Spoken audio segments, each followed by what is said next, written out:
Hello everyone, welcome back to കാലിറ. അപ്പോൾ ഇന്ന് നമുക്ക് ഈ മിനി ഫ്രെയിം ഉണ്ടാക്കിയാലോ. അപ്പോൾ ഞാൻ ഉള്ളിൽ ചെയ്തേക്കുന്നത് ക്വീലിംഗ് പേപ്പർ വെച്ചിട്ടാണ്. അപ്പോൾ ക്വീലിംഗ് പേപ്പർ തന്നെ വേണമെന്നൊന്നുമില്ല, നമുക്ക് ചാർട്ട് പേപ്പർ ചെറിയ സ്ട്രിപ്സ് ആയിട്ട് കട്ട് ചെയ്തും ഈ ആർട്ട് ചെയ്യാവുന്നതാണ്. അപ്പോൾ ഫസ്റ്റ് തന്നെ നമ്മൾ ഫ്രെയിം മാതിരി ഒരു സംഭവം ഉണ്ടാക്കി എടുക്കുന്നുണ്ട്.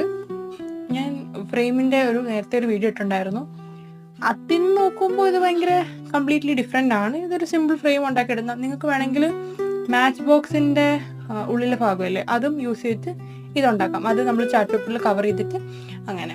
പിന്നെ നമ്മൾ എന്താ ചെയ്യുക വെച്ചാൽ ക്വീലിംഗ് സ്ട്രിപ്പ് വെച്ചിട്ട് ഇങ്ങനെ ഒരു ഷേപ്പ് ഉണ്ടാക്കി കൊടുത്ത് ഒരു ഫ്ലവറിൻ്റെ ഷേപ്പാണ് അതിനുള്ളിൽ ചെയ്ത് കൊടുക്കുന്നത്. എന്നിട്ട് നമുക്ക് ലീഫായിട്ടും ക്വീലിംഗ് സ്ട്രിപ്പ് ഒട്ടിച്ചു കൊടുക്കാം. അപ്പോൾ ഇതാണ് ഫൈനൽ ലുക്ക്. സംഭവം എളുപ്പമാണ്, കുറച്ച് പേഷ്യൻസ് വേണമെന്നേ ഉള്ളൂ. അപ്പോൾ എല്ലാവർക്കും ഇഷ്ടപ്പെട്ടെന്ന് വിചാരിക്കുന്നു. ഇഷ്ടപ്പെട്ടാൽ ലൈക്ക് ചെയ്യുക, കമൻറ്റ് ചെയ്യുക, സബ്സ്ക്രൈബ് ചെയ്യുക. അപ്പോൾ ശരി, ബൈ ബൈ.